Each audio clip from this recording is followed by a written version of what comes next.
2021 সালে ভোট পরবর্তী হিংসার বলি চাঁদু দোলাই।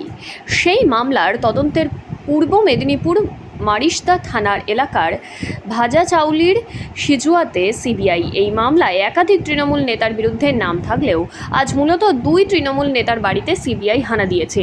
সিজুয়া গ্রামের নন্দদুলাই মাইতির বাড়িতে হানা। তার ছেলের সন্ধানে এসেছে। তার ছেলের নাম বুদ্ধদেব মাইতি, তিনি কর্মসূত্রে হাওড়াতে আছেন। নন্দ মাইতি এবং তার স্ত্রীর পরিবারের ভোটার কার্ড, আধার কার্ড সহ তল্লাশি করছে সিবিআই। দেবব্রত পান্ডার বাড়িতেও সিবিআই। নন্দদুলাই মাইতির সঙ্গে সিবিআই কথা বলছে।